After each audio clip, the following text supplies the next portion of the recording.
சிவாய நம திருச்சிற்றம்பலம். நமது சிவசிவ அன்பை சிவமார கட்டளையில் பயணம் செய்யும் அனைத்து அடியாருக்கும் இனியரோ வணக்கம். இன்றைய சிறப்பு விருந்தினராக வந்திருக்கும் சோமசுந்தர ஐயா அவர்களை குருவின் சார்பாக வருக வருகன்னு வரவேற்கிறேன். ஐயா தலைப்பு பண்ணிக்கோங்க. நன்றி. வணக்கம். வாழ்க வளமுடன். சிவசிவ அன்பே சிவம் இந்த இணைய வழி நிகழ்வின் மூலமாக உங்களை எல்லாம் சந்திப்பதிலே பெருமகிழ்ச்சி அடைகிறேன். இன்றைய ஒரு சிறப்பு தலைப்பாக பிறப்பிற்கு முன்னும் இறப்பிற்கு பின்னும் உயிரின் நிலை. நல்ல ஒரு தலைப்பு. ஆம், விளக்குவதற்கு கூட மிகவும் விவாதத்திற்குரிய ஒரு பொருள் என்று சொன்னால் மிகையாகாது. அப்படி ஒரு சிந்தனையில உங்களோடு இணைவதிலே பெருமகிழ்ச்சி அடைகிறேன். மறைபொருள்கள் 3 என்று சொன்னார்கள். அதுதான் மனம், உயிர், மெய் என்று சொல்லக்கூடிய அந்த மனம், உயிர், மெய் என்ற மூன்றினிலே மனம் என்பது ஒரு புதைப்பொருள் தான். புதிதாக நாம் அதனிலிருந்து மேலான விஷயங்களை பெற முடியும். ஆனால் அதனை புதிராகவே கருதுகிறார்கள் மனதை. இது ஒரு பக்கம் இருக்க, உயிர் என்று சொல்லக்கூடியதோ அதை பற்றிய விளக்கம் எந்த ஒரு நூலிலும் இதுவரையிலும் கிடையாது. அப்படி உயிரை பற்றி எங்கும் நாம் விவரங்கள் பெற முடியவில்லை. அந்த அளவுக்கு மறைபொருளாக இருக்கிறது. அடுத்தது மெய்ப்பொருளாகிய இறைநிலை. அதனை உணர்ந்தவர்கள் பலரும் பலவாறாக விளக்கியதுதான் நாம் காணுகின்ற மதங்களும் சமயங்களும் சமய நெறிகளும் இவையெல்லாம் என்பதை அறிகிறோம். அப்படி மிகச் சிறப்பானதொரு நல்ல பொருள்களாகிய மனம், உயிர், மெய் இவற்றை இப்பொழுது நாம் தெளிவாக தெரிந்து கொண்டோமே என்று சொன்னால், நம்முடைய பிறப்புக்கு முன்னே என்ன இருந்தது, இறப்புக்கு பின்னே என்ன இருக்கிறது என்ற கேள்விகளுக்கு நல்லதொரு விடை நமக்கு கிடைத்துவிடும் என்று சொன்னால் மிக.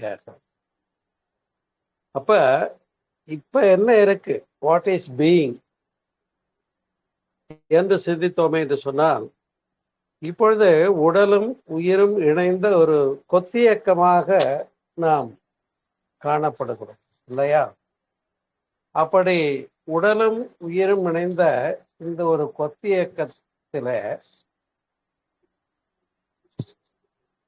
அதனுடைய அடிப்படையை புரிந்து கொள்ள வேண்டும் என்று சொன்னால், புத்தனுக்கும் கூட ஒரு காலத்திலே கேள்வி ஏற்பட்டது. வலி, முதுமை, மரணம் போன்ற கொடிய விஷயங்கள் மனிதனுடைய வாழ்க்கையில ஏத்தாப்புலயே இருக்கு. அப்படி இந்த வலி, நோய், மரணம், முதுமை இவற்றை பற்றியெல்லாம் மனிதன் சிந்தித்து தீர்வு காணவில்லையே என்று புத்தன் சிந்தித்ததனாலே சித்தார்த்தன் புத்தன் ஆனார். ஆம், புத்தருடைய பூர்வாசிரம பெயர் சித்தார்த்தன் என்பதை நாம் அறிவோம். எனவே சித்தார்த்தனுக்கு அந்த கேள்வி வந்தது. மரணத்தை பற்றியும் முதுமையை பற்றியும் நோயை பற்றியும் அவர் சிந்தித்தார், விடை கண்டார். விடை கண்டாரா இல்லையா? விடை கண்டார். ஆனால் அதனை நாமும் அறிய வேண்டித்தான் இன்றைக்கு இந்த சிந்தனை விருந்தை நம்முள்ளே மலர்த்தி கொள்ளுகிறோம். அன்பர்களே, அன்புள்ளங்களே, நம்முடைய உடலிலே இயங்கும் பொழுது உயிர் என்று பெயர். இது ஒரு கொத்தியக்கம் என்று சொன்னால் மிகையாகாது. ஆனால் அதே உயிராற்றல் புலன்கள் வழியாக வெளியில விஷயங்களை தொடர்பு கொள்ளுகிற போது, பார்த்தல், கேட்டல், ரசித்தல், ருசித்தல், நுகர்தல் என்று பங்கு பெறுகிற போது, தொடர்பு கொள்ளுகிற போது மனம் என்று பெயர். அந்த தொடர்பு கொண்டு எந்த காட்சியை பார்த்தது அல்லது இசையை கேட்டது அல்லது சுவையை உணர்ந்தது என்பதை அந்த பெர்செப்ஷனை தான் நாம இங்க பெற்ற பதிவு. அந்த உணர்தல் மனம் பெற்ற பதிவு எண்ணம் என்று சொல்லும். இந்த எண்ணங்கள் சீர்தூக்கப்பட்டால் அறிவாக இருக்கிறது. இந்த அறிவு என்ற ஒரு சிறப்பு பண்பு இருக்கின்ற காரணத்தினாலே தான் மனிதன் நான் எங்கிருந்து வந்தேன், என்னுடைய மூலம் என்ன என்று சிந்திக்க முற்படுகிறார். அதுதான் ஒரு தனிச்சிறப்பு. அந்த வகையிலே தான் நாம் அறிய முடிகிறது. அன்பு உள்ளங்களே, உயிர் என்பதை பற்றி எந்த ஒரு நூல்களிலும் குறிப்பிடப்படவில்லை என்று சொன்னேன். இருப்பினும் நசிகேதன் என்பவன் யமனுடன் சம்பாஷணை என்று வருகிற இடத்துல அங்கே உயிரை பற்றி பேசப்பட்டிருந்தாலும் திருமூலருடைய திருமந்திரத்திலே சொல்லப்படுகிற போது மேவிய ஜீவன் வடிவது சொல்லிடின் கோவின் மயிரொன்று நூறுடன் கூறிட்டு நூறதன் கூறு 1000 ஆயினால் ஆவியின் கூறு 100,000 என்று விளக்கியிருக்கிறார்கள். அப்படி மேவிய ஜீவன் வடிவு அது சொல்லிடின் கோவின் மயிரொன்று, பசுவினுடைய ஒரு ரோமத்தை எடுத்துக்கொண்டு அதனுடைய குறுக்களவுக்கு பகுப்பாக்கி கோவின் மயிரொன்று 100உடன் கூறிட்டு நூறதன் கூறு 1000 ஆயினால் அதை இன்னும் 1000 பகுப்பாக பகுக்கிற போது ஆவியின் கூறு 100,000 என்று சொல்லப்படுகிறது. அப்படி அந்த ஆவியாகிய உயிர் அவ்வளவு நுணுக்கமானது என்று சொல்லப்படுகிறது என்று பார்த்தால் அதை இமேஜின் கூட பண்ணி பார்க்க முடியாது. அந்த அளவுக்கு நுட்பமான ஒன்று என்பதை அறிந்து கொள்ள முடியும். இருப்பினும் நம்மளாம் அறிந்திருப்போம், நாம் பார்க்கின்ற எல்லா பொருள்களிலும் அணுக்களினுடைய திரட்சி. அணுவை பிளக்க முடியாது என்று கண்டார்கள். ஆனால் அணுவை பிளந்த போது அணுவினுடைய மையத்திலே சுழலும் ஒரு பகுதி, அதனை மையக்கருவாக கண்டார்கள் இல்லையா? அதே போல இந்த பேரியக்க மண்டலம் முழுவதும் நிறைந்திருக்கக்கூடிய ஆகாசம் என்று சொல்லுகிறோம். அதை கிரேக்க நாட்டு வானசாஸ்திர நிபுணர்கள் சொல்லுகிறார்கள், பிரபஞ்ச தோற்ற முகிற்படலாகிருதம் என்று சொல்கின்றார். இந்த பிரபஞ்ச தோற்றமே அதிலிருந்து தான் வந்ததுன்னு சொல்லக்கூடிய, அதுக்கு பேர் ஈத்தர் என்று பெயர். நீங்க ஈத்தர்னு கேள்விப்பட்டிருப்பீங்க. இது ஒரு விஞ்ஞான பூர்வமான வார்த்தை தான். அப்ப ஈத்தர்னா என்னன்னு கேட்டா, த லீஸ்ட் ரிலிங் பார்ட்டிகிள், மிக மிக மிக சிறிய நுணுகிய ஒரு சுழலும் துகள். இப்ப இதைத்தான் அந்த பாட்டில நாம புரிந்து கொள்ள வேண்டியிருக்கிறது. கோவின் மவிய மயிரொன்று 100உடன் கூறிட்டு நூறதன் கூறு 1000 ஆயினால் ஆவி உயிர் ஆவியின் கூறு 100,000 என்று நுணுகி சொல்லுகின்றார்கள். அதாவது மிகச்சிறிய சுழலும் துகள்களுடைய நிலைதான் என்னாச்சு, கொத்தியக்கமாக்கி அணுவாக வந்திருக்கிறது. இப்போ ஆட்டம்னு சொல்லக்கூடிய அணு எவ்வளோ பெருசுன்னு சொன்னா நம்ம அது மைக்ரோஸ்கோபிக் தான் முதல்ல தெரியும். அதனால அந்த அணுவை பிளந்த போது மகத்தான ஆற்றல் வெளிப்பட்டது எப்படியோ அதுபோலதான் நம்முடைய உயிரை புரிந்து கொண்டு உயிரோடு இணக்கம் பெற்றால் நாம் மேலான ஆற்றல்களை பெற முடியும் என்று கண்டார்கள் சித்தர்களும் மகான்களும் யோகியர்களும் ஞானியர்களும். அப்படி ஒரு மிக சிறப்பான ஒரு உயிரை பற்றிய தன்மையை அறிந்து கொள்வதற்காகத்தான் புத்தர் விடைகண்டவாறு நாமும் சிந்திப்போமே என்று சொன்னால், அந்த நுண்ணியக்க மூலக்கூறுகளுடைய தொகுப்பு தான் நம்முடைய உடலிலே, அதாவது பரமாணு என்று சொல்லுவார்கள். நீங்கள் கேள்விப்பட்டிருக்கீங்க. பரம என்று சொல் எங்கே வந்தாலும் அது அதற்கு மேல ஒன்றில்லை என்று பொருள். பரமபதம், பரம்பொருள், பரமசிவம் இல்லையா? அப்ப இந்த பரம என்ற சொல் எங்கே வந்தாலும் அது சூப்பர்லேட்டிவ் டிகிரி. அதே போலதான் பரமாணு என்று சொல்லக்கூடியதுதான் இப்ப நாம பேசுகின்ற உயிரினுடைய பண்பு என்று கொள்வோம். அப்ப அந்த கொத்தியக்கம் என்ற போது உடல் முழுவதும் இயங்குகின்ற எனர்ஜி, இத பெரியவங்க மூணா சொல்றாங்க: பருவுடல், நுண்ணுடல், காந்த உடல் என்று. பருவுடல் என்றால் பஞ்சபூத தொகுப்பாகிய கெட்டி பொருள், நீர்மை, ரத்தம், வெப்பம், காற்று, விண்ணினுடைய அம்சமாகிய உயிர், இது எல்லாம் சேர்ந்த தொகுப்பு தான் இந்த பருவுடல் என்று சொல்றோம். இப்ப நுண்ணுடல் என்று சொல்லும் போது அது உயிரை குறிக்கும். நம்முடைய உடம்புல இருக்க உயிரை தான் நுண்ணுடல் என்று சொன்னார்கள். இது இரண்டாவது உடல். மூன்றாவது உடல் ஒன்று இருக்கு, நாம தெரிஞ்சுக்கவே இல்லை. அதுக்கு பேர் தான் காந்த உடல் என்று பெயர், அல்லது அதனை பிரணவ தேகம் என்று சொல்வார். அப்படி இந்த பருவுடலிலே இருக்கக்கூடிய ஜீவகாந்த சக்தியை தான் நாம் உயிரினுடைய ஆற்றல் களமாக உணர்கிறோம். யங்கன் எனர்ஜெட்டிக்னு சொல்லுவோம். அப்படி ஆற்றல் பூர்வமாக நாம் காணக்கூடிய அந்த நம்முடைய உயிராற்றலுடைய திணிவு, இப்ப அதனுடைய அடர்நிலை வேறுபாட்டுக்கு ஏற்ப பஞ்சபூதங்களாக மலர்ந்த மலர்ச்சி தான் இயற்கையினுடைய பரிணாமம் என்பதை நாம் அறிந்திருக்கிறோம். அந்த வகையில அன்பர்களே, ஒரு தாயினுடைய எப்ப பிறப்பு தொடங்குது ஒரு உயிர் அப்படின்னு சொன்னா, ஒரு தாயினுடைய கருவில தந்தை தாய் ஈருடலும் ஒன்று சேர்ந்து தழைத்த ஒரு உயிராகி உலகில் வந்தோம் இல்லையா?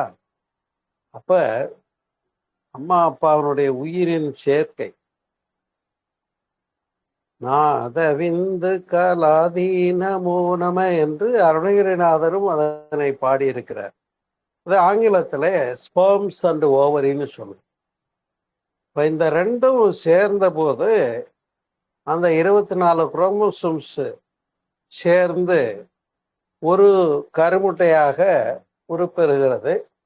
அந்த ஒரு கருமுட்டை தான் என்ன ஆகுது, மல்டிப்ளிகேஷன்ல 1 2 ஆகி, 2 4 ஆகி, 4 8 ஆகி, 16 ஆகி, 32 ஆகி, அப்படியே அது பெருக்கமடைந்து ஒரு உயிராக மலர்கிறது. அப்ப ஒரு தாயினுடைய வயிற்றிலே தரித்த அந்த நாதவிந்து இரண்டும் ஸ்பெர்ம்ஸ் அண்ட் ஓவரின்னு சொல்லக்கூடியது, அங்கே ஒரு சினை முட்டையாகி அது பெருக்கம் பெற்று அங்கே செல்ஸா நாம எப்படி உடம்புல தோற்றம் பார்க்கிறோம்.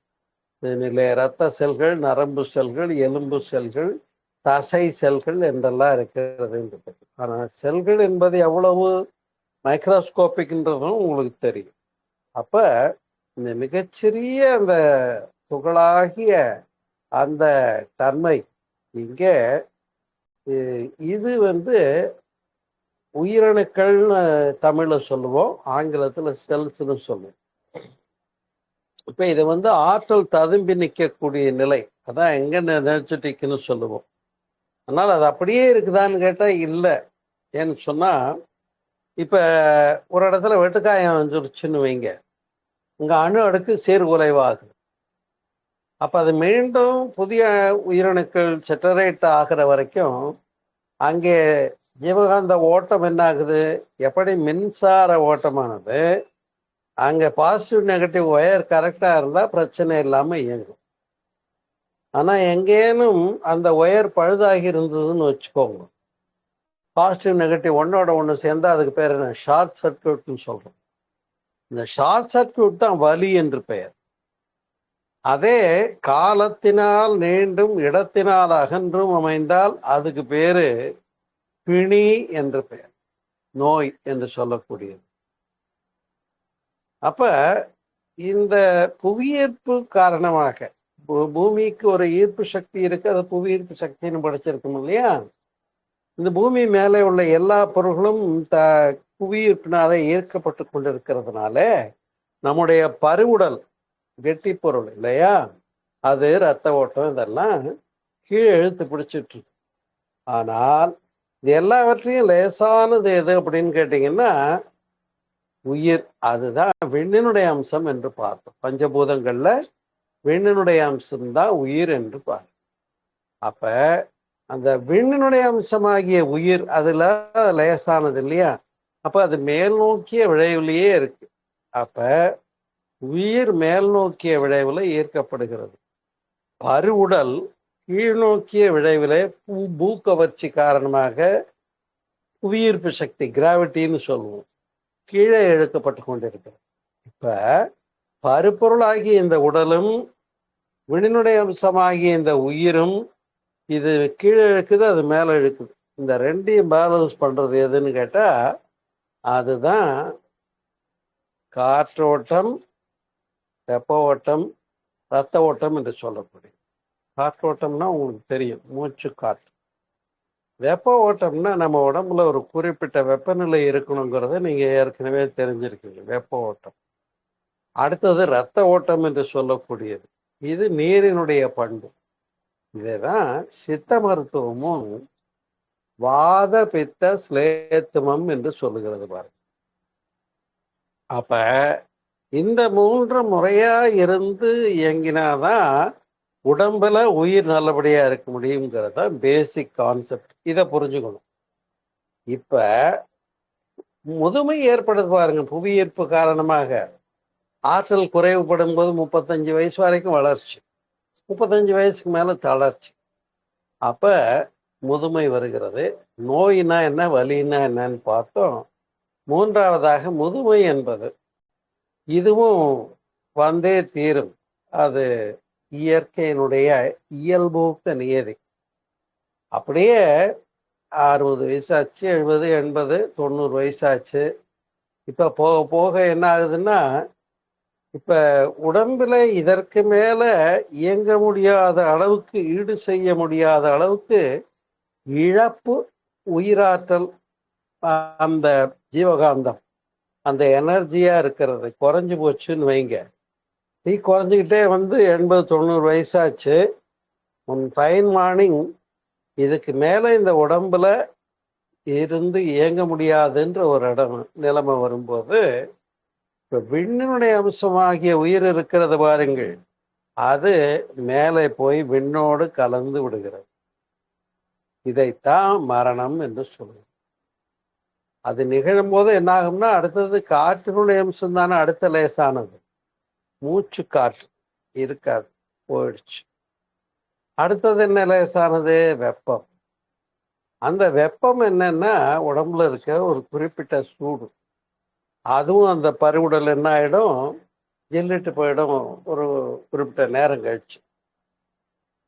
அன்னும் அந்த பருவுடல் வந்து ஒரு எங்கோ பராமரிக்கப்படாம கடந்துருச்சுன்னு வைங்க, அது ஊதி வெடிச்சு அதுல உள்ள நீர்மை பகுதியெல்லாம் பெரிய ஆரம்பிச்சிடும் இல்லைங்களா? பணம் அங்கேயே கடந்து போச்சு, யாரும் எடுக்கல, காட்டிலே கிடக்கு. அது வெடிச்சு அந்த நீர்மையெல்லாம் தெரிஞ்சுப்போம், நீர் எல்லாம். அடுத்து பருப்பொருளாகிய கெட்டிப்பொருள், தசையோ எலும்போ இவையெல்லாம் மண்ணோடு மண்ணா அப்படியே கடந்து மக்கிப்போம். இப்ப என்ன நடக்குது அப்படின்னு கேட்டா, பஞ்சபூதங்கள் சேர்ந்து தாயினுடைய கருவிலே இங்க திருவாகி வந்தோம். இப்ப விண்ணினுடைய அம்சமாகிய உயிர் விண்ணோட போயிடுச்சு.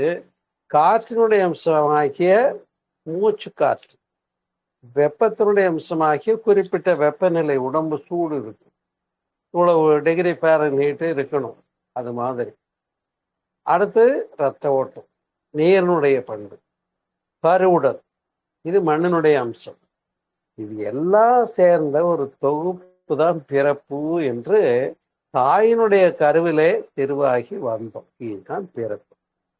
இப்போ வாழ்க்கைங்கிறது என்ன அப்படின்னு கேட்டா, பிறப்பு இறப்பு இவையிடை உணர்தல் இயக்கமாகி.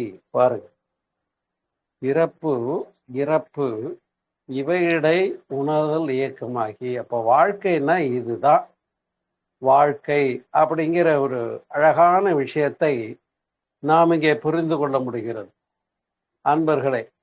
அப்ப மரணம் என்று சொல்லக்கூடியது வேறொன்றுமல்ல, இதுக்கு மேல இயங்க முடியாதுன்னு ஒரு கிரிட்டிக்கல் லெவல், மினிமம் கிரிட்டிக்கல் லெவல்னு சொல்லலாம். அப்ப அங்கே மரணத்தை சந்திக்கிறது. இதுல உண்மையை புரிஞ்சுக்கிட்டா இந்த பஞ்சபூதங்களும் ஒன்று சேர்ந்து கருவில் தாயினுடைய கற்பையில உயிராகி வந்தோம். இது முதுமை மரணம் சந்திக்கிற போது இந்த வெண்ணினுடைய அம்சம் வெண்ணோடும், காற்றினுடைய அம்சம் காற்றோட, வெப்பத்தினுடைய அம்சம் வெப்பத்தோடும், நீருடைய அம்சம் நீரோடும், மண்ணினுடைய அம்சம் மண்ணோடும், பஞ்சபூதங்கள் பஞ்சபூதங்களோடு கலந்து விடுவதுதான் இங்க மரணம் என்று அறியப்படுகிறோம். புரியுதுங்களா? இப்ப மரணம்னா என்ன அப்படின்னு தெரிஞ்சாச்சு. இப்ப பஞ்சபூதங்கள் வந்து சேர்ந்தது பிறப்பு, பஞ்சபூதங்கள் பிரிஞ்சு போச்சு இறப்பு. இதுதான் மரணத்துக்கான டெபனிஷன், வேற ஒண்ணும் இல்லை. ஆனால் ஒரு வகையில இந்த இயற்கையில வந்த மலர்ச்சி தானே இந்த உடலும் உயிரும் சேர்ந்த இந்த கொத்தியக்கம், பிணைப்பு. இப்ப இந்த இயற்கையை ஒட்டி அது முதுமைக்குள்ளாகிறது என்பதை நாம் அறியப்படுகிறோம். இப்ப வயதாகி வயதாகி ஒரு குறிப்பிட்ட வயசுக்கு மேல இதுக்கு மேல இயங்க முடியாதுன்னு ஒரு நிலைமை வரும்போது இந்த உடம்பை விட்டு விண்ணினுடைய அம்சம் பிரிஞ்சு போகுதுன்னு பார்த்தோம் இல்லையா? அதுக்கு பேரு இயற்கை மரணம் என்று பேர். நண்பர்களே, இது மரணத்தில் முதல் வகை, இயற்கை மரணம் என்று சொல்ல முடியும். ரெண்டாவது என்ன அப்படின்னு கேட்டீங்கன்னா துர்மரணம். இப்ப இந்த துர்மரணத்துல 3 வகை இருக்கிறது. ஒன்று விபத்து, ரெண்டாவது கொலை, மூணாவது தற்கொலை. இந்த மரணத்துல துர்மரணத்துல 3 வகை. அதாவது ஒரு விபத்து நடக்குதுன்னு வச்சுக்கோங்க. கார்ல போனாங்க, எதிர்பார்க்கவே இல்லை, ஒன்னோட ஒண்ணு மோதிச்சு. மோதின உடனே என்ன ஆகுது? டம் டமார்னு அந்த அதிர்ச்சியிலேயே என்ன ஆயிடுது, நம்முடைய ஜீவகாந்தம் என்று நான் சொன்னேன் இல்லையா, இந்த ஜீவகாந்த ஆற்றல் உடம்பை விட்டு வெளியே வரும் அதிர்ச்சியில. உங்களுக்கு தெரியும், எனக்கு பயத்துல அப்படியே ஒரு கணம் என்ன ஆச்சுன்னு தெரியல, ஷாக் ஆயிட்டேன் அப்படின்னு சொல்லுவாங்க. இப்ப எப்படி மின்சாரம் பாதிப்பு ஏற்பட்டா அந்த அதிர்வு இருக்கோ, அது போல பல மடங்கு அதிகமான அதிர்வு பயம் மற்றும் மரணம் இதன் போது நிகழ்கிறது தான் உண்மை.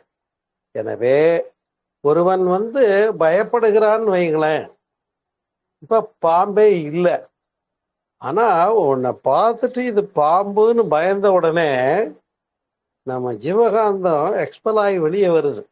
அதுல அடாடா லைட் அடிச்சு கொண்டான்னு லைட்டு வச்சு பார்த்தாச்சு, பாம்பு இல்லை கயிறு தான் கிடக்குன்னு சொன்னாலும் கூட, இப்ப இந்த பயம் நீங்கி விட்டாலும் கூட அந்த தன்வயத்துக்கு வந்த பின்ன அதுல கொஞ்சம் சிதறுண்டு போன ஜீவகாந்தம் உண்டு என்பதை மறுக்க முடியாது. அப்ப எல்லாமே மீண்டும் ரீப்ரோசஸ் ஆகி உள்ள வராது. அப்ப ஒரு துர்மரணம் நிகழ்கிற போது, அது விபத்தாக நிகழ்கிற போது, அதுக்கு பேரே விபத்து. அது பிளான்டு பண்ணியிருந்தா அதுக்கு பேர் கொலைன்னு பேர். எதிர்பாராம நடந்து விட்ட காரணத்தினால அந்த அதிர்ச்சியில நம்முடைய உடல்ல இருந்து ஜீவகாந்த சக்தின்னு சொன்னேன் இல்லையா, பயோ கரண்ட் என்று ஆங்கிலத்துல சொல்லுவோம். அந்த ஜீவகாந்தம் ஆல்ரெடி சடன் எக்ஸ்பெல் ஆகி வெளியே வந்ததுல அந்த 50% வரைக்கும் பாதிப்பு இருந்தா பரவாயில்ல. ஆனா ஜீவகாந்த சக்தியை 51% வெளியே வந்துருச்சுன்னு வச்சுக்கோங்க, அதுதான் உயிர் உடம்பு விட்டு வெளியே போயிடுச்சுன்னு சொல்றோம். திரும்பி ரீப்ரோசஸ் ஆகிறது கஷ்டம்.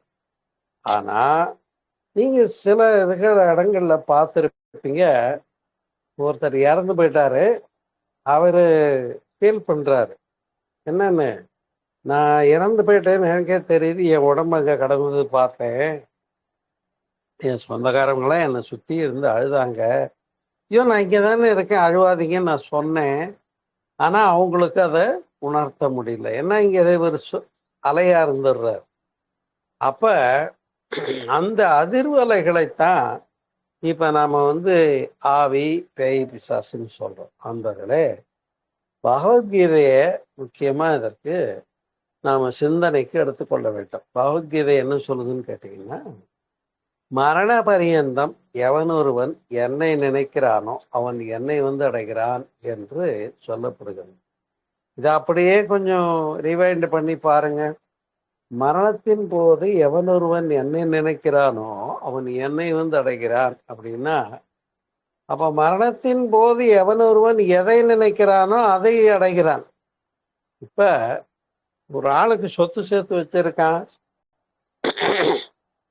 யாருக்கும் சொல்லாம அந்த நாள்ல பேங்க் வசதியெல்லாம் இல்லைல்ல, அப்படி வெள்ளி காசுகளாக மாற்றி அதெல்லாம் அதிகம் சேர்ந்துருச்சுன்னு அது தங்க காசுகளாக மாற்றி ஒரு பானையில போட்டு புதைச்சு வச்சிருக்கான், யார்கிட்டையும் சொல்லலை. நான் இவனுக்கு இந்த ஔவையார் பாடின மாதிரி பாடுபட்டு தேடி பணத்தை புதைத்து வைத்த கீழ்கிட்ட மானிடரை கேளுங்கள்னு சொன்னாங்க இல்லையா, அது மாதிரி இவனுக்கு இந்த புதைச்சு வச்ச பானையில இருக்கிற பொன் மீது நாட்டம். இப்ப இறக்கிற போது இந்த பொன் மீதான நாட்டம் அதிகமாகவும் அழுத்தமாகவும் இருந்து விடுகிற காரணத்தினால ஒரு இவனுக்கு உடம்பு முடியாம போச்சு. பரலிஸ்ன்னு சொல்லுவாங்க இல்லையா, பக்கவாதம். அது போல பேச முடியல, கை காலும் இயங்கவில்லை, அந்த நிலைமை வந்தாச்சு. இப்ப இது மனசுதான் கடந்து தவிக்குது. இவ்வளவு கஷ்டப்பட்டு காசு சேர்த்தேன், தங்கமா மாத்தி புதைச்சு வச்சேன், வீட்டுல அந்த மூலையில இருக்கு, இதை நானும் அனுபவிக்கல பாவி, அவங்களுக்கும் கொடுத்துட்டு போக முடியல, இப்ப எனக்கு பேசவும் முடியாம போச்சு, எங்கவும் முடியாம போச்சேன்னு அப்படியே ரொம்ப வருத்தப்படுறேன். பாருங்க, இப்ப நினப்பெல்லாம் எங்க இருக்கும், அந்த புதையல் காத்த பூதம்னு அங்க புதைச்சு வச்சான் பாருங்க, அந்த தங்க இருப்பு கட்டப்பட்ட இடத்தையே தான் இருக்கும். இப்ப இவன் உயிர் பிரியுதுன்னு வச்சுக்கோங்க. இப்ப இவனுடைய எண்ணம் பூரா எங்க இருக்கும்னா அந்த அழுத்தமான எண்ண அலை அந்த புதையல் காத்த பூதமாக அங்கேயே ரிட்டைனிங் வேவ்ஸா இருக்கும். இந்த ரிட்டைனிங் வேவ்ஸுங்கிறது எப்படிப்பட்டையும் புரியணும்னு சொன்னா ஒரு சின்ன உதாரணம் சொல்றேன் நண்பர்களே. இப்ப பூஜையில உங்களுக்கு தெரியும், சாமிக்கு முன்னால பூஜை செய்யும் போது நெருப்புல சாம்பிராணி போட்டு புகை காட்டுவோம் இல்லையா, இல்ல பத்தி ஏற்றி வச்சிருப்போம். இப்ப இந்த ஏற்றி வைக்கப்பட்ட பத்தி அல்லது சாம்பிராணியினுடைய புகை வாசனை எவ்வளவு நேரம் இருக்குமான்னா இருக்கும், ஆனா எவ்வளவு நேரம் இருக்கும், அதனுடைய அழுத்தம் அடர்நிலையை பொறுத்து அந்த ஆவி அல்லது புகை என்ன ஆகுது, மெல்ல மெல்ல காற்றோட காற்றா கரைந்து டிமைஸ் ஆகிற வரைக்கும் நாம உணர முடியுது. உள்ள வந்தவொடனே நல்ல வாசனைன்னு சொல்றது போல. அது போலத்தான் உயிரினுடைய எண்ண அழுத்தமும் அங்கே ரிட்டைனிங் வேவ்ஸா நின்றுடும் போது அதை தான் பேய் பிசாசுன்னு சொல்றார். இப்ப விபத்துல இது போல அதிர்ச்சியினால வெளிப்பட்ட உயிரினுடைய அலை அங்கே நின்று விடுவதற்கு வாய்ப்பு இருக்கிறது என்பதை அறிந்து கொள்ள வேண்டும் என்பதை இது ஒன்று. இப்ப விபத்து பத்தி பார்த்தோம் இல்லையா, ரெண்டாவது என்னன்னா கொலை தற்கொலை. மூணாவது கொலைன்னா என்ன அப்படின்னு கேட்டீங்கன்னா, ஒருத்தனுக்கு சாகிறதுக்கு இஷ்டமே இல்லை, இன்னொருத்தன் என்ன பண்றான், இவனை அடிச்சு கொண்டு போட்டுட்டு இவன்கிட்ட இருக்க பொருளை பறிச்சுக்கிட்டு போகணும்னு முற்படுறான். இப்ப இவனுக்கோ இருக்கணும், உயிர் வாழணும்ன்ற ஆசை இருக்கு, முரட்டுத்தனமா அவன் இவனை சாகடிக்க நிர்பந்தப்படுத்தி மரணத்தை தழுவுகிறான். இதுக்கு பேர் தானே கொலை என்று சொல்லக்கூடியது. இதுல என்ன நடக்குதுன்னா, இவனுக்கு போக இஷ்டமே இல்லை பாருங்க, நான் சாகவே கூடாது, ஐயோ இவன் என்ன கொல்றானேன்னு. அப்ப அந்த எண்ண அழுத்தம் எந்த அளவுக்கு எதை நோக்கி வேகமா இயங்குமோ அங்க அலைவேகம் ரிட்டைன் ஆகும். இதைத்தான் நம்ம சொன்னது போல ஆவி பேய் பிசாசுன்னு நம்ம சொல்றோம், வேற ஒண்ணு. இப்ப யாரோ ஒரு இடத்துல ஒரு பலகீனமான பயந்த சுபாவம் உள்ள ஒரு அன்பர் இருக்காரு, அவர் இருட்டுல தனியா போனாரு, பக்குன்னு தூக்கி போட்டுச்சு, பயந்து போயிட்டார். இவர் பயப்படும் போது இந்த அலைவேகம் வெளியே வந்தது பாருங்க, இவர் உடம்புல ஜீவகாந்த வெளியே வருதுன்னு சொன்னோம் இல்லையா, பயந்தாக்கா. இப்ப இந்த அதிர்வனுடைய வேவ்லெங்தும் அந்த இறந்து போன நபருடைய விபத்துல இறந்து போன நபருடைய வேவ்லெங்தும் ஒன்றுபட்டதாக இருந்திருந்தா ரொம்ப எதிர்பாராத விதமா என்ன ஆகும்னா அவருடைய சோல் அட்டாச்மெண்ட் இவருக்குள்ள வந்துடும். ஆனால் ஒன்றை புரிந்து கொள்ளுங்கள், ஒரு உடலிலே 2 சோல் இருக்க முடியாது. வேற ஒண்ணும். அப்படி நீடிக்குமானால் அது மரணத்தை தான் தழுவும். அதனால இந்த சேர்ந்தது பாருங்க, ஒரு அலைவேகம், பிறதொரு உயிரின் இணைப்பு, சோல் அட்டாச்மெண்ட். இது அதனுடைய தேவை, எதிர்பார்ப்பு என்னவோ, ஏதோ உறவுகளை எல்லாம் பார்க்கணும்னு நினைச்சது, அது எக்ஸ்பிரஸ் பண்ணுது. இப்ப சில வீடுகள்ல தாய்மார்கள் கருவுற்று இருக்கிற போது பயந்தது சோல் அட்டாச்மெண்ட் ஆச்சு. பிறந்த குழந்தை என்ன சொல்லுது, நான் இந்த ஊர்ல இந்த குடும்பத்துல எனக்கு இத்தனை குழந்தைங்க, இன்னாருக்கு கணவனாக அல்லது மனைவியாக நான் இருந்தேன்னு இது சொல்றத கேள்விப்பட்டேன். எப்படிங்க, நீங்க மறுபிறவியே கிடையாது, அதாவது பஞ்சபூதங்களோட போயிடுது, இவ்வளவுதாங்க மரணம்னு முடிச்சுட்டீங்க நீங்க பாட்டுக்கு, மறுபிறவி உண்டுன்னு சொல்றாங்களே, இப்படி எல்லாம் இருக்கே அப்படின்னு இப்ப நீங்க கேட்கலாம். இப்ப நானே இந்த விஷயத்த உங்களுக்காக முன்வைத்து அதை சொல்லி அதனுடைய அடிப்படையில சிந்திக்கிறேன். என்ன அப்படின்னு கேட்டா, இந்த அதிர்வுகளை இணைத்து கொண்ட உயிரானது அந்த கருவில் இருக்கு. இந்த குழந்தை பிறந்து சிறு வயதிலேயே சொல்லும், நான் இந்த ஊர்ல இன்னாருக்கு மனைவியா இருந்தேன், இல்லை கணவனா இருந்தேன், எனக்கு இத்தனை குழந்தைங்கன்னு சொல்லு. இந்த குழந்தைய அங்கே கொண்டு போய் காட்டியாச்சுன்னு வைங்க, அதுக்கு எல்லாரையும் பார்த்த நிறைய வந்துச்சு, அந்த அட்டாச்சு சோலு மீண்டும் சமநிலைக்கு வந்துடும். இந்த குழந்தை பிழைச்சு. ஆனால் தொடர்ந்து அட்டாச்சு சோல் இருந்தா அந்த உடலுக்கு உயிருக்கு வம்புதாங்கிறத புரிந்து கொள்ளணும். இப்ப இது விபத்து பத்தி பார்ப்போம்.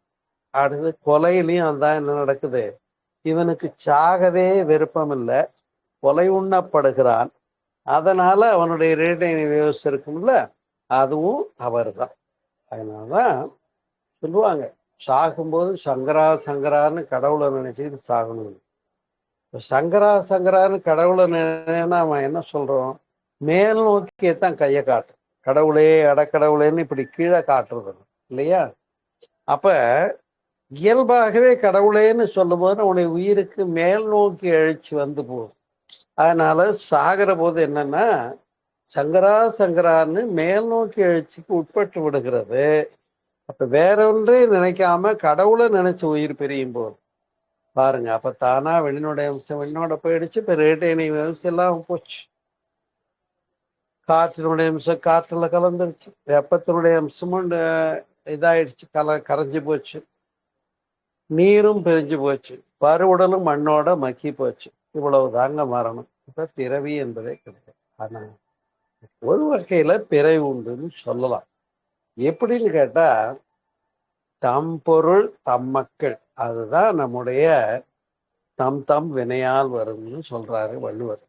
அப்ப நம்முடைய மக்கள் செல்வங்கள் தான் நம்முடைய மறுபிறவி என்பதுல நம்ம நல்லா புரிந்து கொள்ளணும். வேற ஒண்ணும். அப்ப நம்ம மறுபிறவின்னு எதை சொன்னாங்கன்னா வேற ஒண்ணும் இல்லை.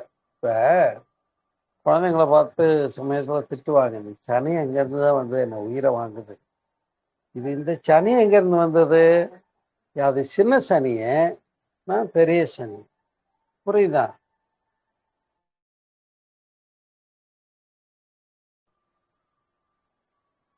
அப்ப அந்த இதுதான் நம்முடைய ஜெராக்ஸ் காப்பி, அவரோன் பிரிண்ட் அவுட். அப்ப அதுதான் அங்க வெளிப்படுகிறது, வேற ஒண்ணும். அப்ப நம்முடைய குழந்தைங்க தான் நம்முடைய ஜெராக்ஸ் காப்பி, வேற ஒண்ணும். அதனுடைய எல்லா பண்புகளும் இங்கே நம்மிடத்துல அமைந்திருக்கிறது என்பதை புரிந்து கொள்ளணும். அதனால்தான் நம்முடைய மக்கள் செல்வங்கள் தான் நம்முடைய மறுபிறவி என்று சொல்லப்பட்டது, வேற ஒன்றும் இல்லை. அப்படி இது புரிந்து கொள்ளணும். மரணம் விளக்கியாச்சு. துர்மரணத்துல மூன்றாவது என்ன, தற்கொலை. இப்போ ஒரு நபர் வயிற்று வலி தற்கொலை பண்ணிக்கிட்டான், இல்லை பாஸ் பண்ண முடியல, பரீட்சையில ஃபெயில் ஆயிட்டான், வாழ்க்கையில வெற்றி அடைய முடியல, இல்லை கடன் தொல்லை, இல்லை காதல் தோல்வி, இதெல்லாம் என்ன நினைக்கிறீங்க?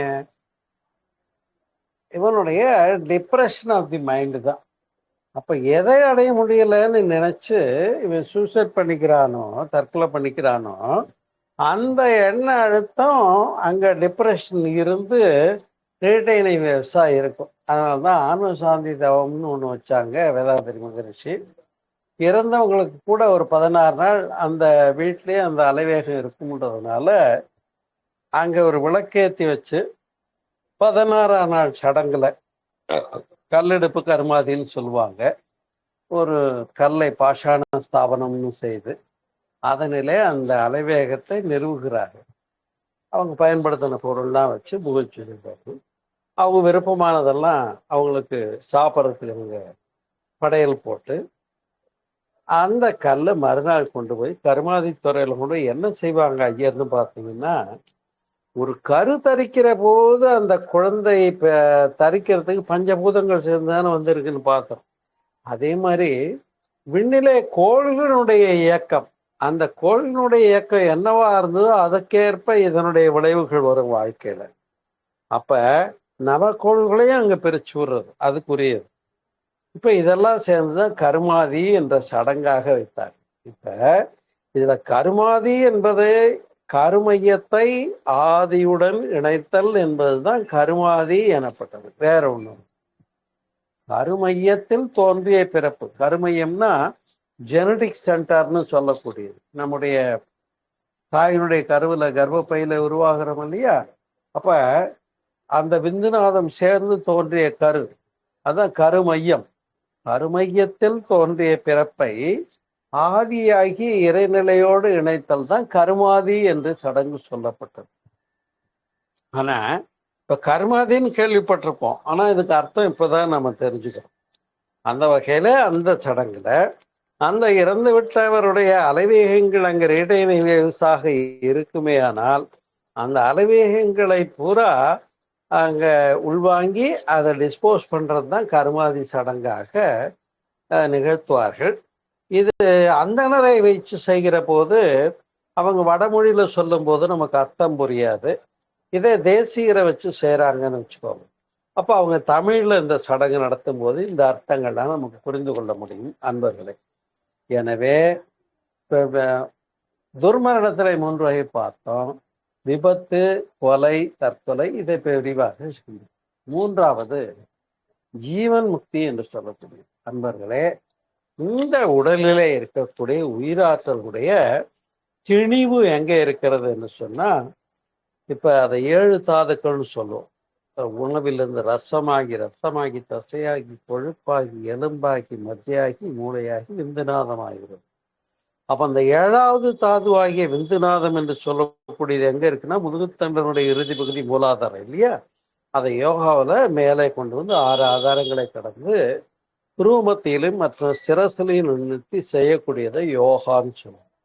இதை பர்ஃபெக்டா யோகா பண்ணக்கூடிய ஒரு நபருக்கு, பர்ஃபெக்டா யோகா செய்யக்கூடிய ஒரு நபருக்கு என்ன நடக்கும்னா, அங்க உச்சியிலேயே மனம் நின்று நின்று நின்று யோக நிலையில பழகிட்டதுனால அது பிரிஞ்சு போகாம அது இங்கேயே நிலைப்பட்டு விடுவதற்கு வாய்ப்பு உண்டு.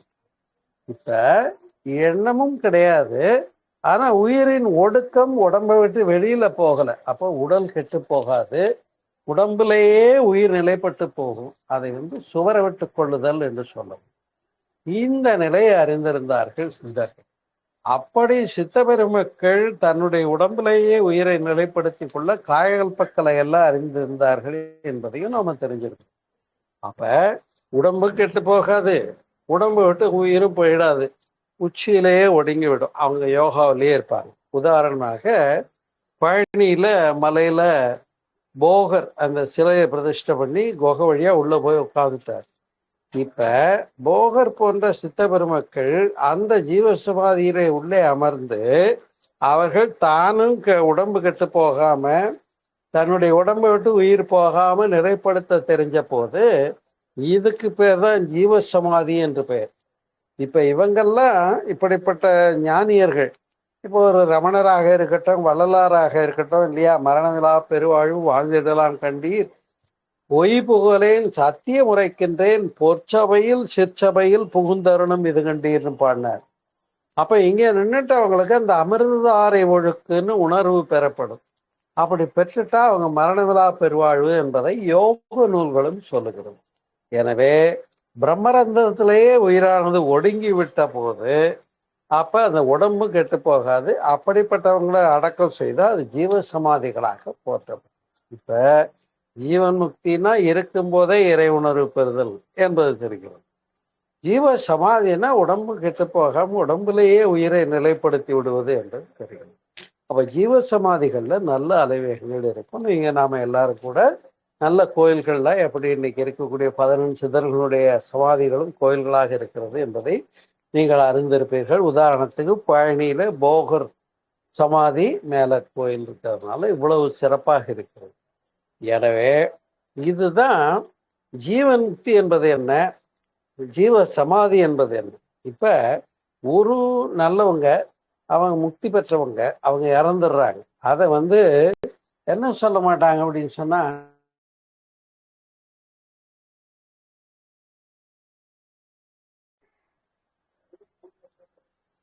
இந்த ஜீவன் முக்தி ஜீவ சமாதி என்ற ஒரு வித்தியாசத்தை நீங்க இது மூலமா புரிஞ்சுக்கலாம். அப்ப முழுமை பெற்ற மனிதர்கள் என்று சொல்ல, இந்த முழுமை பெற்ற மனிதர்கள் அவங்க ஜீவன் முக்தர்கள். இறந்து போனா அதை மரணம் என்று சொல்ல மாட்டாங்க. என்ன சொன்னா, இந்த பூத உடலை நீத்தார் புகழுடல் அடைந்தார்னு சொல்லுவோம் இல்லையா, அது போல ஜீவன் முக்தர்கள் உடம்பை விட்டு உயிர் பெரியுமே ஆனால் அதுக்கு பேரு விதேக முக்தி என்று பெயர். இதுக்கு உதாரணம் நீங்க பகவான் ரமணரை தெரிஞ்சிருப்பீங்க. திருவண்ணாமலையில ரமணாசிரமம் என்று இருக்கிறது. அவரு ஜீவன் முக்தர். அவர் இறந்த போது அந்த அறையில என்ன எழுதி போடுறாங்க அப்படின்னா, பகவான் ஸ்ரீ ரமணர் விதேக முக்தி அடைந்த இடம் அப்படின்னு அங்க எழுதி போடுவாங்க. காரணம், இந்த விதேக முக்தி என்று சொல்லக்கூடியது தேகம், தேகத்தை உதிர்த்தார் என்று பொருள். அப்ப ஏன்னா அவங்க அப்பத்தான் இறைவனை அடைந்தார்னு சொல்ல மாட்டாங்க. நமக்கெல்லாம் சிவலோக பதவி அடைந்தார், வைகுந்த பதவி அடைந்தார்னு சொல்லுவாங்க. இந்த சொல்றதுக்கு வேலை இல்லாத ஒரு பெருநிலை அது. ஆகையினாலே அன்பர்களே, இந்த வகையில பிறவினா என்ன, மரணம்னா என்ன, ஜீவன் முக்தினா என்ன, இந்த விஷயங்களை எல்லாம் நீங்கள் சிறப்பாக புரிந்து கொண்டிருப்பீர்கள் என்று நம்புகிறேன். எனவே இந்த ஆன்மாவை அமைதிப்படுத்துவதற்காகத்தான் பைசாசமாகவோ பேய் பிசாசாகவோ அலைவேகமாகவோ இருக்கிற ஒன்றை சமநிலைப்படுத்துவதற்கு அறிந்தவர்கள் மனோசக்தி பெற்றவர்களாக இருந்தால் அந்த மாதிரி அலைகின்ற இயக்கமாக இருக்கிறத அமைதிப்படுத்தவும் முடியும் என்பதை உங்களுக்கு வேத நூல்கள் எல்லாமும் சொல்லுது. அது நீங்க தெரிஞ்சிருப்பீங்க. அதுக்கு ஏவல் பில்லி சூனியம் என்றெல்லாம் பெயர் என்றும் தெரிஞ்சிருக்கு. புரியுதா? ஆகினால அன்பர்களே, இப்ப வலி பிணி முதுமை மரணம்னா என்னன்னு பார்த்தோம், உயிர்னா என்னன்னு பார்த்தோம். ஒன்று பஞ்சபூதங்களினுடைய தன்மை ஒன்று சேர்ந்துதான் பிறவின்னு பார்த்தோம். உடம்புல இருந்து பஞ்சபூதங்கள் பிரிஞ்சு போயிடுறத மரணம்ன்றத புரிஞ்சுக்கிட்டோம். அதே போல மரணத்தின் வகையில இயற்கை மரணம்னா தானா வயசாகி 90-100 வயசாச்சு, இதுக்கு மேல இயங்க முடியாது, உடம்பு விட்டு உயிர் போகுதுன்னா அதை கல்யாண சாவுன்னு சொல்லுவாங்க. கேள்விப்பட்டிருக்கு இல்லையா? அது ஆமா, நல்ல வயசாகி தான் காலம் போய் சேர்ந்தாரு, அப்ப இது கல்யாண சாவு அப்படின்னு சொல்லுவாங்க. அது மாதிரி அதுக்கு பேர் இயற்கை மரணம் என்று. ஆனா துர்மரணமாக இருக்குமானால் அலைவேக ரேடைனவியசு பேய் பிசாசு ஆவி என்று அலைவாக நிற்பதற்கு வாய்ப்பு இருக்கு. எனவேதான் மரண பரியந்தம் எவன் ஒருவன் என்னை நினைக்கிறானோ அவன் என்னை அடைகிறான் என்று பகவத்கீதை சொல்றதை அடிப்படையாக வைத்து சிந்திக்கிற போது, ஒரு வகையில சாகிற போது மெய்ப்பொருளை மேல் நோக்கிய விளைவில் அமைத்து விடாமல், அதனால்தான் மேல் நோக்கி விளைவு பெற்ற உள்ளம் சுவர் அகம், மேல் நோக்கி எழுச்சி பெற்ற உள்ளம் சுவர் அகம் சொர்க்கம் என்றார்கள். புரியுதுங்களா? நர அகம் உடலளவுல எல்லை கட்டி இன்னும் காசு பணம் பொண்டாட்டி புள்ள குட்டி நான் விட்டுட்டு போறேன் போவோம் சொல்லியேன்னு இருந்தா இது நர அகம் என்று பெயர். இப்ப சொர்க்கம் நரகம்னா செத்த பின்னால இங்கே ரேட்டை நீ விவசிருந்தா இது நரகம். சங்கரா சங்கரான்னு இறைவனை நினைச்சா அப்பா நிம்மதியா உயிர் பிரிஞ்சதுன்னா அது இறைநிலையோடு நிலைப்பட்டு விடுகிறது. அலையா இல்லாமல் நிலைப்பட்டு விடுகிறது. இதுதான் சிறப்பான மரணம் என்பதை புரிந்தார். எனவே சாகிற போது எண்ணத்தொடர் இருக்கக்கூடாதுங்கிறது முக்கியமான விஷயம். இப்ப செத்து போறோம்னு வச்சுக்கோங்க. இப்ப செத்து போறோம்னா அடடா இப்படி சொல்றீங்களே சார்னு வருத்தப்படாதீங்க. நீங்க ஒரு பேச்சுக்கு சொல்றேன். தீன்னு சொன்னா நாக்கா சுற்ற போகுது. இப்ப செத்து போறோம்னு வச்சுக்கோங்க. இந்த நிமிஷம் எந்த எண்ண அலையும் இல்லாம மேல் நோக்கிய இறை உணர்வோடு மனம் அலையில்லாம நிலையில இருந்து அது சிறப்பு. அதுதான் பிறவி தொடர் இல்லை, எண்ணத்தொடர் இல்லை. அப்போ ஒரு வகையில எண்ணம் தொடர்வது ஆவி உலகம் மறுபிறவியை குறிக்கிறது. இன்னொரு வகையில என்ன பார்த்தோம்? தம் பொருள் என்ப தம் மக்கள் தம் தம் வினையால் வரும். அப்ப நமக்கு மக்கள் செல்வங்கள் மூலமாக பிறவி தொடர், அவர் ஓன் கார்பன் பிரிண்ட்ஸ். அப்ப இதை ஒரு வகையில பிறவி தொடர் என்று சொன்னாங்க. எனவே பிறவி தொடர் மறுபிறவி என்றால் ஒரு உயிர் இறந்த பின்னே அந்த ஆன்மா மறுபடி போய் பிறக்கிறது என்று சொன்னா அது தவறு. அது கிடையவே கிடையாது. இதுக்கு ஆதாரம் என்னன்னு கேட்டீங்கன்னா, கறந்த பால் முலை புகா, கடைந்த வெண்ணெய் மோர் புகா, உடைந்த சங்கின் ஓசை உயிர்களும் உடல் புகா, இறந்தவர் பிறப்பதில்லை, இல்லை இல்லை இல்லையே. பாருங்க, கறந்த பால் முலை புகா, கடைந்த வெண்ணெய் மோர் புகா, உடைந்த சங்கின் ஓசை அதுவும் திரும்ப அதுக்குள்ள உள்ள போகாது, இறந்த உடல்ல உயிர் மீண்டும் உள்ள போகாது.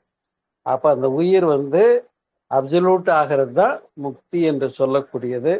இந்த விளக்கங்கள் இன்றைக்கு சிறப்பான ஒரு விஷயம். உங்களோடு நான் அருமையா கலந்து கொள்வதற்கு ஒரு வாய்ப்பு கிடைத்தமைக்கு பெருமகிழ்ச்சி அடைகிறேன். இப்படிப்பட்ட ஒரு அருமையான வாய்ப்பை கொடுத்ததற்காக சிவ அன்பே சிவம் அதனுடைய நிர்வாகி திரு பாலகிருஷ்ணன் அவர்களுக்கும் நன்றியை தெரிவித்துக் கொள்கிறேன்.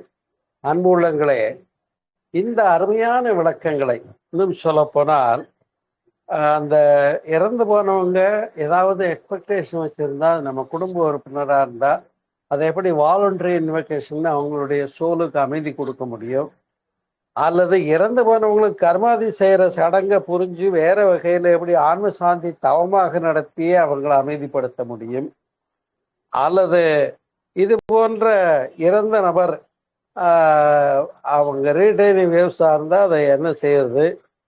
அல்லது இப்ப அட்டாச்சு சோல்னு ஒண்ணு சொன்னோம் இல்லையா, அதை பற்றி இப்படி கருமாதின்னா என்ன, இத இறந்த பின்ன எரியூட்டுவது ரைட்டா அல்லது புதைக்கிறது ரைட்டான்றது, இது போன்ற எல்லா விஷயங்களையுமே முறையாக தொகுத்து ஒரு அருமையானதொரு நூலாக நான் பெருமையோடு இப்பொழுது நூல் எழுதி கொண்டிருக்கிறேன் என்பதை உங்களோடு மகிழ்ச்சியோடு இந்த சந்திப்பில் தெரிவிக்க கடமைப்பட்டிருக்கிறேன்.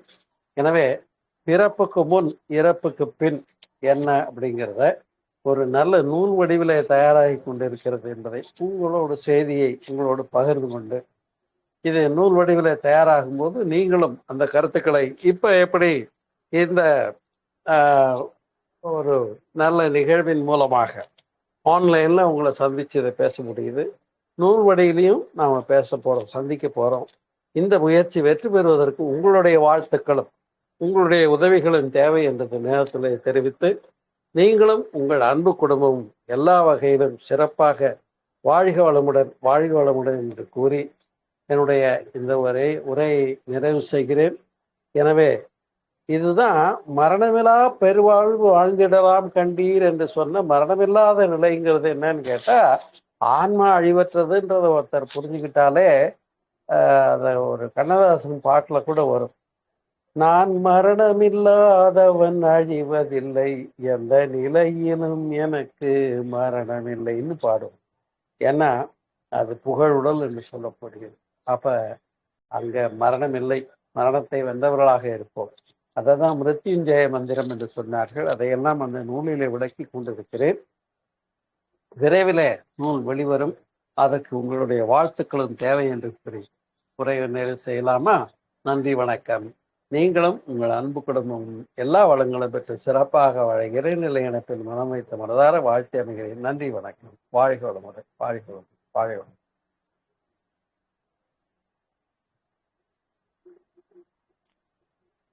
வாங்க. இப்ப ஏதாவது கேள்வி இருந்தா கேளுங்க. ஏதாவது டவுட் இருந்தா பேசலாம் வாங்க. ஐயா நன்றிங்க ஐயா. நன்றி. டவுட் இருக்கிறவங்க டவுட் கேட்கலாம். ஓவராலா கேட்கலாம். அருணாச்சலம், ராணி, கண்ணகி, யாருக்குன்னா டவுட் இருக்கா? இது ரொம்ப கிரிட்டிக்கலான டாபிக் தான். கேளுங்க.